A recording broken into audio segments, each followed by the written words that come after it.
your nation, your province, your southern Alberta. From the heart of Lethbridge, it's Bridge City News Weekend Edition. Hello, I'm Naveen Day. Thanks for joining us for a look at what made headlines this past week. It appears a shortage of city transit bus drivers has been impacting routes in Lethbridge. City officials say there have been a number of route cancellations over the past few days. There has been a report that drivers are currently on a work to rule campaign, withholding some labor without going on a full-on strike. It wasn't sanctioned by the union, but officials are supporting it. The operators have done this on their own accord. The union back in May has filed a grievance pertaining to not having 15% recovery on these routes. It's something we achieved at the bargaining table this round. We've been working with management, but the limited success on getting proper timing is still impacting the operators. And because this 15% isn't there for the operators to stand up and stretch at the end of the line, it creates additional attendance absences. It affects our bodies, affects our shoulders, our backs, and it mentally burns us out when we're continuously going. We have a specific clause that no employee shall be required to work overtime against their wishes. Operators have initiated that right. There's still 5 operators on the voluntary overtime list working overtime. In addition to that, operators have some shifts that have built-in overtime. Those operators are still working that overtime. They're just not volunteering for any additional overtime on top of that, which is a result of absenteeism. City officials say riders can check for any service changes by using the Lethbridge Transit MyRide app anytime or by calling 311 from 8 a.m. to 4:30 p.m. Monday through Friday. A former Lethbridge businessman, Ronald James Aitkins, who was sentenced to 4 years for fraud in a real estate scheme, is appealing his verdict and sentence. Over the course of 20 years, Aitkins took part in a real estate scam, misleading around 1,400 investors to collect $35 million. They were told the money would go towards a parcel of land on the western boundary of Calgary to develop what was then called the Legacy Project. After he was charged in 2013 and convicted after a decade-long delay, Aitkins fled to the U.S. on the day of sentencing. Authorities arrested him this past summer in Montana.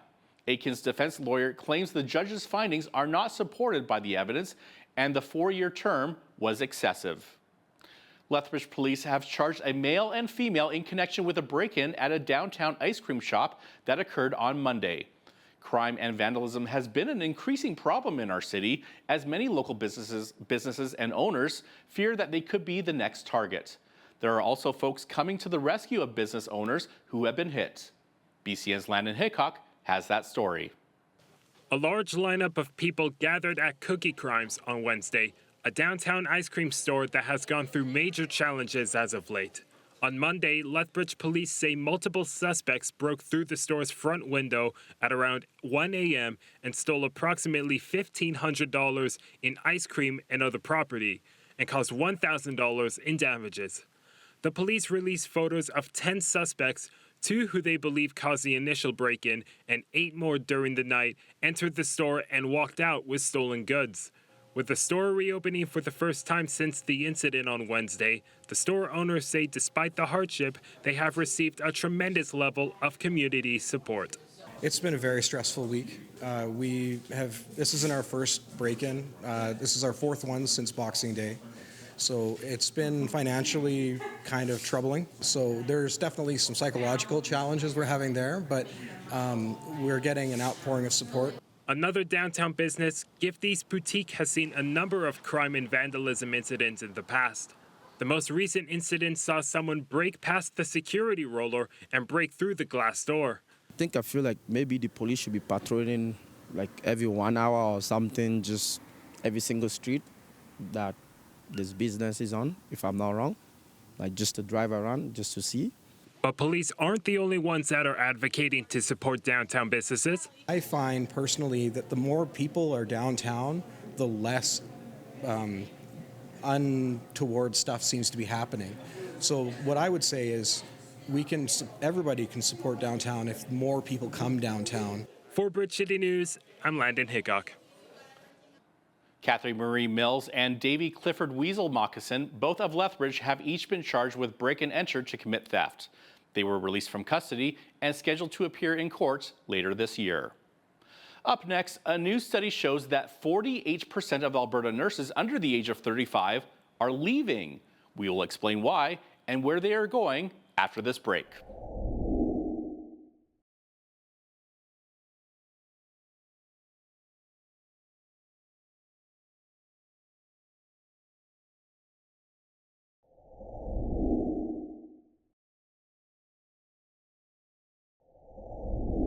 New research says many young nurses are leaving the healthcare profession in Canada.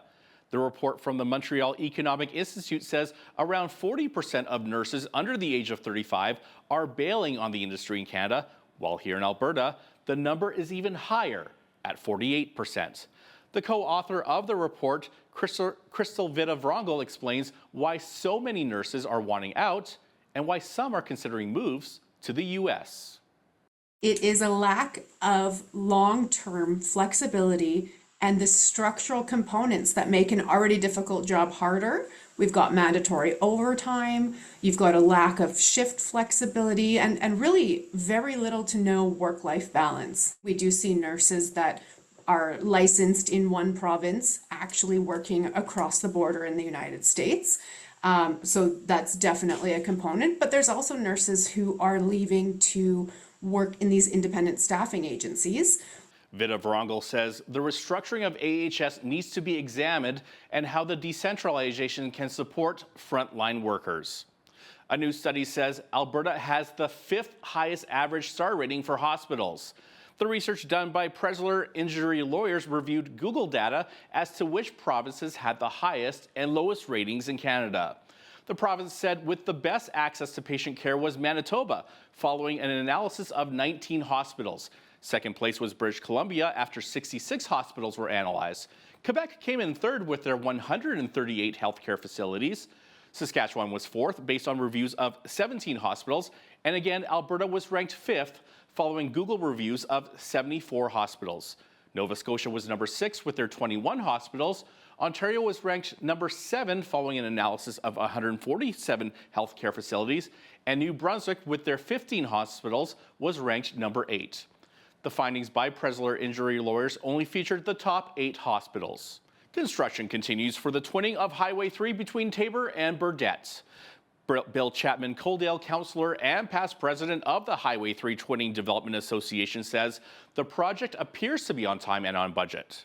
He also discussed why there was such a push to get that portion of the highway twinned.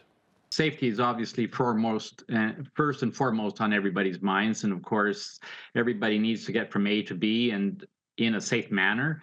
And the mix of big trucks and small cars don't mix. And of course, we know the results of some of those situations. And I think that everyone traveling highways really want to be able to travel without conflict and be able to travel in those lanes and enjoy the comfort of the ride.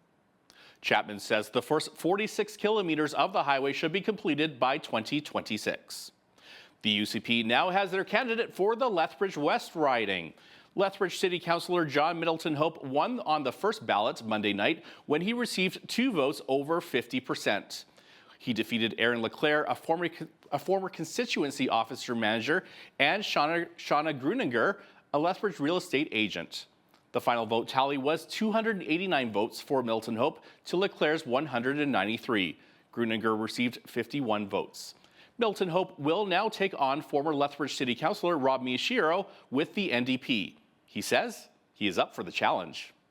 I think people in Lethbridge have a choice, and that choice is, do they want to continue with the New Democrats and have a representative from Lethbridge in opposition for the next 3 years, or do they want to elect somebody who can win against Rob Miyashiro, who is going to actually be part of the government and is not only a part of the government, but is able to advocate on behalf of the citizens of Lethbridge for the next 3 years.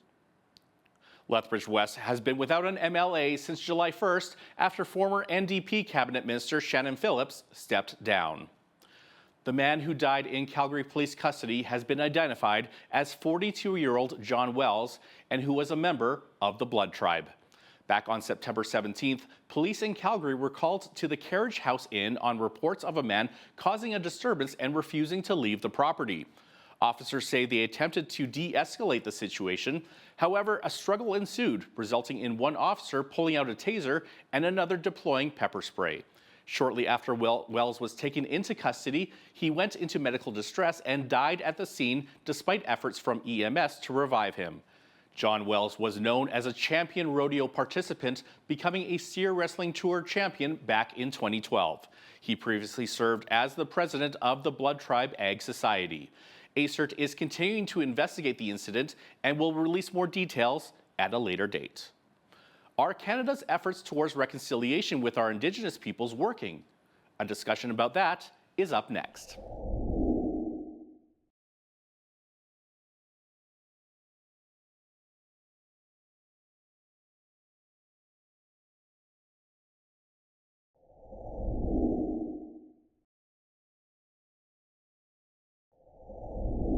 Efforts in Canada continue working towards reconciliation with our Indigenous peoples, but not everyone agrees as to how that should happen and what needs to be done.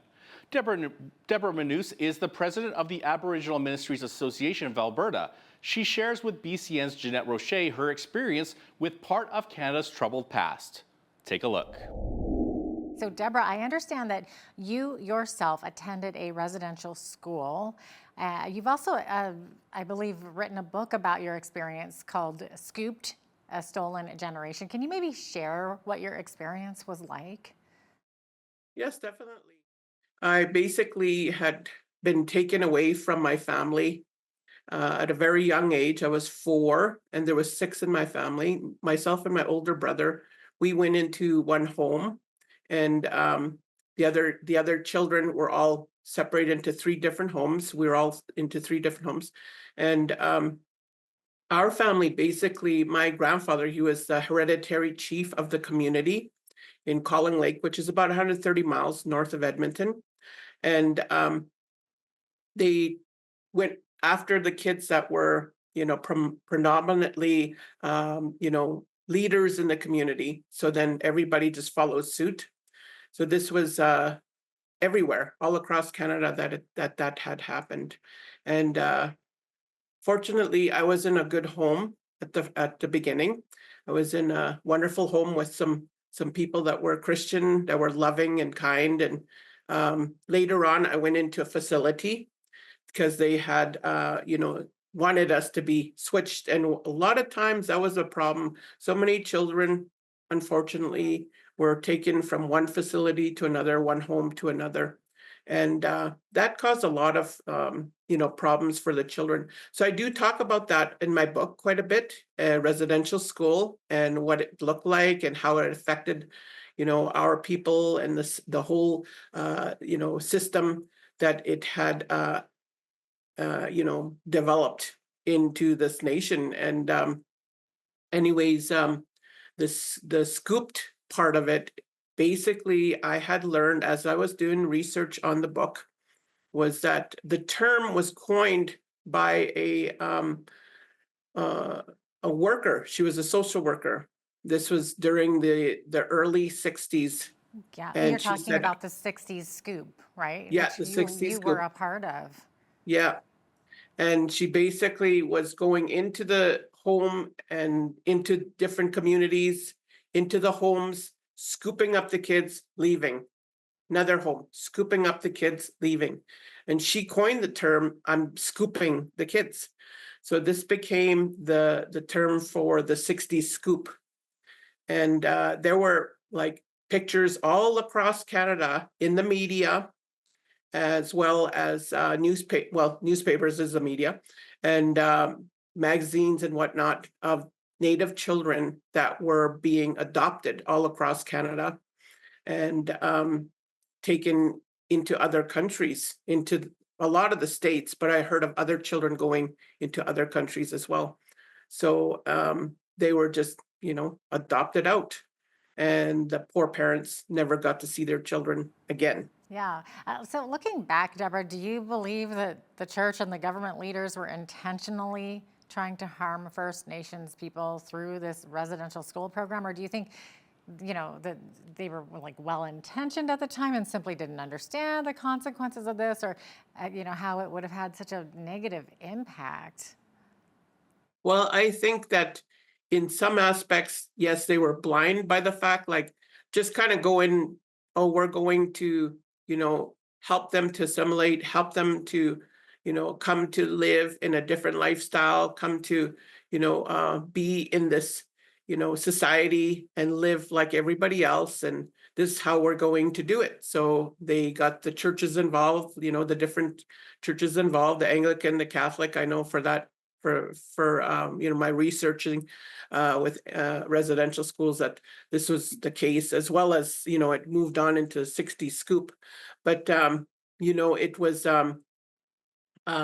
I guess at the beginning, something they thought was a good thing for our people. And that's not to give them a pass on this, at all, No. because of what happened. No, was but it is terrible. good to understand the facts, and this is just the facts. And the facts is this is actually what had happened. And then later on, when somebody gets to know and understand what they're doing, then we have to be accountable for it, right? After the break, we discuss an ambitious project to add Blackfoot language to some of our signage.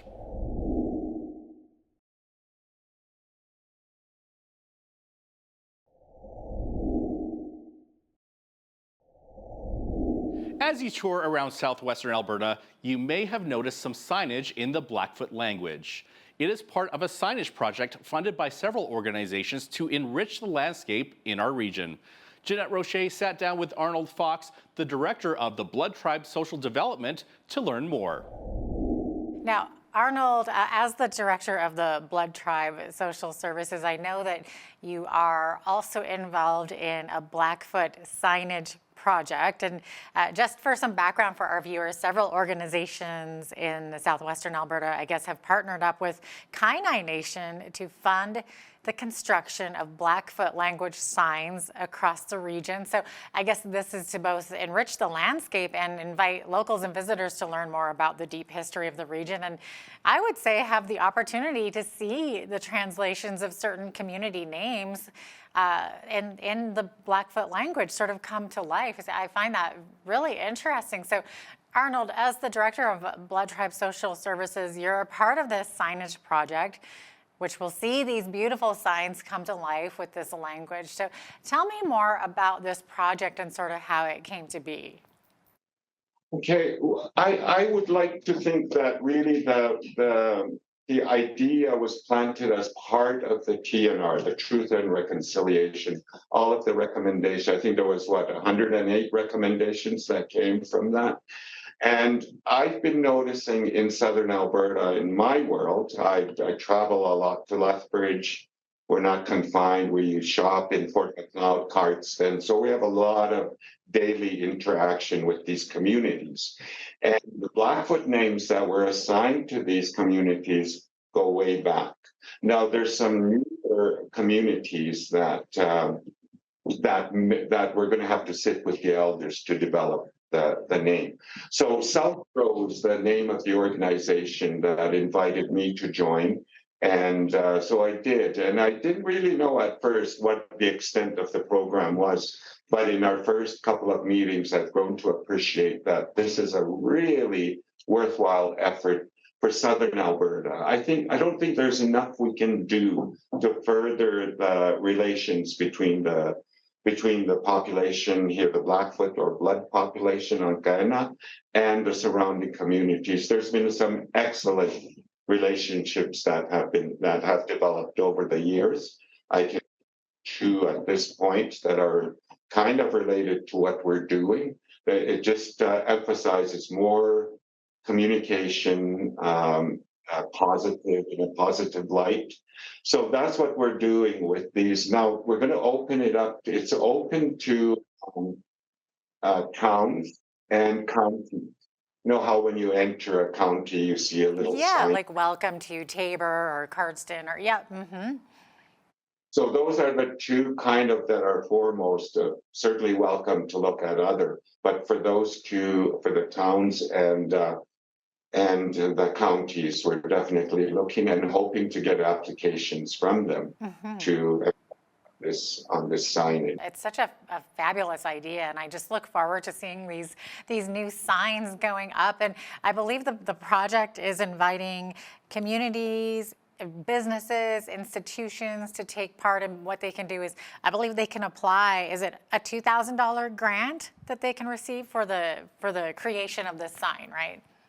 With the stipulation, they throw in 500. So we're offering them 80% funding for the sign. Yeah. So I should mention also, Jeanette, that I explained to the committee that I'm working, to the signage committee, that there are names for some of the older communities in southern Alberta, but it's not always a direct translation. There's something that strikes our elders that's peculiar about this, and that sometimes they go with that. I'll give you an example, Tabor. Okay. Because Tabor sounds similar to table. Okay. That's actually that our name for Tabor is Idesuyo, which means something we eat on, which was the name we gave. It's not, whereas Fort McLeod, Agapuyus, means many houses. So that's where the fort was established, and then the community started growing. So we refer to it as many houses. So that's been historically the name. Yes, and Lethbridge, Sikoko, Black Rock, for the coal mining history that Lethbridge was the central part of in southern Alberta. Up next, the story behind the famous petroglyphs and pictographs of the Writing on Stone Provincial Park. And it's exactly why the park got its name.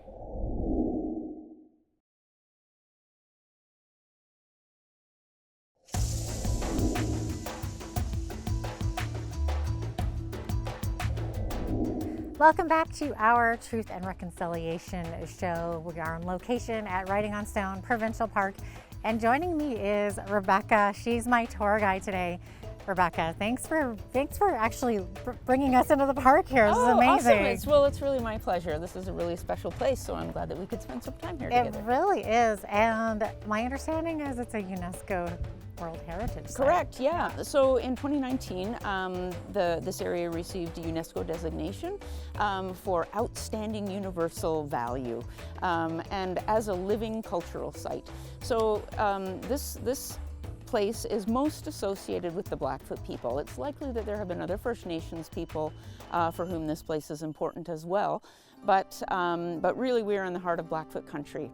And this place has always been known as special to the Blackfoot people. This is still a place where people come to visit to connect with this remarkable place. Yeah. Oh, it's so easy to connect with the land. Like it just feels almost so spiritual when you're here. It's just beautiful. And you have brought us to this amazing spot where there are actually pictographs, petroglyphs right around us. Maybe you can show us some of these. Sure. I'd be happy right to. now. Yeah, so like you mentioned, there are both carvings and paintings, so petroglyphs and pictographs. So some are incised and some are painted using red ochre paint. And so yeah, if you want to come this way, I'll just point out a few of the markings. Wow, look at this. The markings do extend for about 1 kilometer, and they're most concentrated here in this section of the park. That is a restricted access zone, and that is for their protection. Sadly, there has been problems with graffiti and vandalism, so that's something that we're really trying to educate people that is not appropriate for here.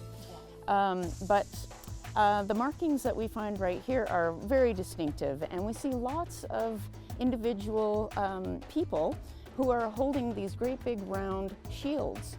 So almost like in a circle there. Yeah, yeah. Okay. So these are very large, heavy shields that would be used for protection. And shields were very important in the past, but they also give us a clue to the age of the picture. Because with the introduction of rifles, the shields were less effective. And so usually when we see pictures of shields, that tells us that predates contact with European people. So probably these are more than 300 years old. And there are definitely some that are much older than this as well. So that's one of the ways we can tell the age of the pictures is by what's in the picture. If you see a picture of a gun or a picture of a horse, you know that those are a little bit newer because those were introduced by European people. So it's almost like a little history book right there on the wall. Absolutely. Very cool. And so, but even going back much further, some of the markings here are probably close to 2,000 years old. And I'll just show you another example. If you look up here, there's another picture of a shield, but it's almost been erased by the weather. Wow. You can see the bottom of the shield right here, and one leg there and one leg there of the warrior. But time has taken a toll and erosion is happening all around us. I was just going to say, good old erosion. Yeah. So those would have been even older than these. So there have definitely been people here connecting with this place. This place has always been known as sacred to the First Nations people. And this is considered a place where you could connect with the spirit world. So the ochre pictographs are kind of an exciting area of research in the park. Because using new technology, we can enhance the visibility of some of the paint that is quite faint. Oh, wow. So here we can see, using computer software, that we can see a lot more detail on these warriors with their shields. This one you can see has a headdress. This one, where you can hardly see it with the naked eye, but with the enhancement, you can see a lot more detail. So their head is painted, their legs are painted. Here we can certainly see the passage of time, can't we? Yeah, definitely. Yeah. So for many years it was assumed that these vehicle pictures were made by maybe early settlers or the Northwest Mounted Police that were in this area. But there was a person who really was an expert in the markings, and he started to think that maybe these were made by a Blackfoot artist. And so he kept investigating and doing research, and he ran into somebody who had a photograph that really helped to solve the mystery. So this photo was rediscovered, and it is a picture showing a Blackfoot elder named Bird Rattle carving these vehicle pictures. Well, Rebecca, thank you so much for being my personal tour guide out here at Writing on Stone. My pleasure. Thank you very much for coming. It's just been fascinating being shown these writings and just kind of understanding the meaning behind them. So I really appreciate that. Oh, it's my pleasure. Thanks for coming. Many people don't really know a lot about Tourette syndrome. Up next, we learn more about it. Tics present differently for everyone. They can range on a scale of severity from minor to rather large and uncontrollable.